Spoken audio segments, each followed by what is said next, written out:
Hello, magandang hapon po sa inyong lahat. Ako po si Jeffoy Palaboy. At ito po ang aking unang video ay magluluto po ako ng pakbet. Ito po ang mga ingredients.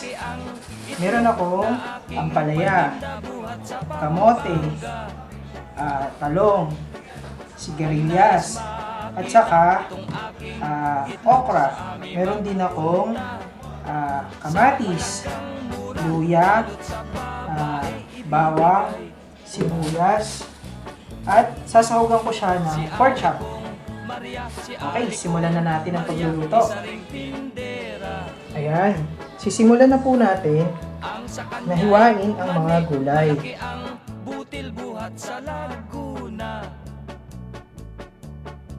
Minsan isang araw hindi sinasadya, kami ay nagkita. Napagkasunduan, itlog ko't mani niya ay pagsamahin na.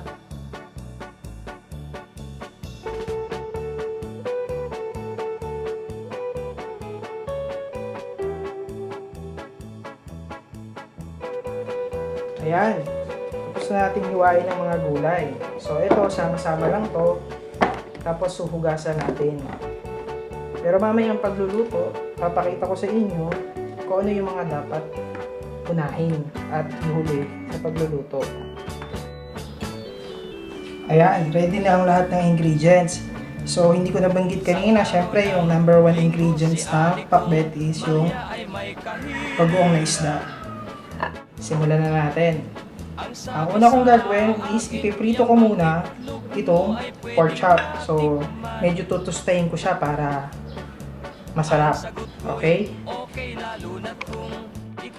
Okay, ayan. Simulan na natin ang pagluluto. Okay. Ang ginagamit ko is canola oil. Good for the heart. No cholesterol. So, prito muna natin ang pork chop. Ayan, konti lang.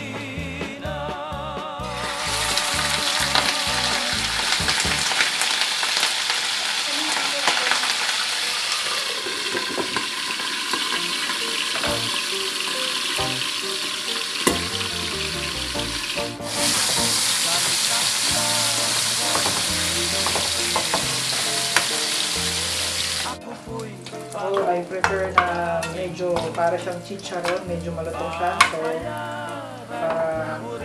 crunchy pag sinahog natin.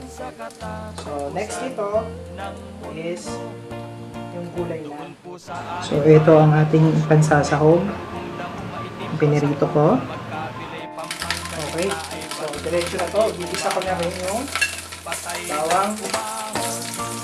Diretso na siya. Sa bandang itaas may dalawang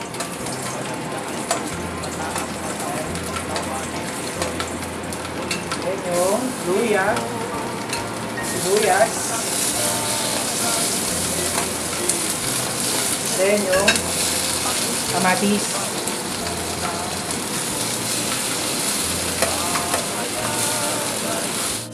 So ako, I prefer na ginigisa.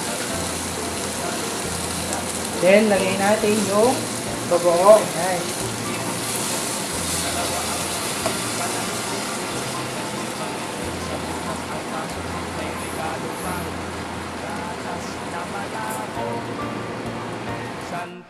So, ito, hintayin na din natin siyang kumulo. So, nilagyan ko siya ng 2 cups of water. Pag kumulo na yan, then, ilalagay ko yung kamote. Hanggang sa medyo lumambot na siya. Pag-ari nun, then yung mga ibang gulay. Yan, kumukulo na siya. Yan. Kita natin pag medyo durog na yung kamatis, pwede na natin ilagay ang kamote. So, ito. Nalagyan na natin itong kamote.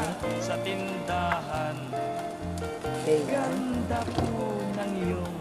And then, simmer lang uli natin hanggat pag medyo malambot na ang kamote, saka natin ilalagay ang ibang ingredients. Okay, ayan, medyo malambot na ang ating kamote. So, yung iba, gusto nila durog. Pero ako, ayoko na masyadong durog na durog. So, medyo palalambutin ko pa ng konti. Pagkayari, ilalagay ko na ibang gulay. Okay, ilalagay ko na ang gulay. Nakalimutan kong banggitin to kanina, pero yung sili, nakalimutan kong banggitin. Pero ito sa uli.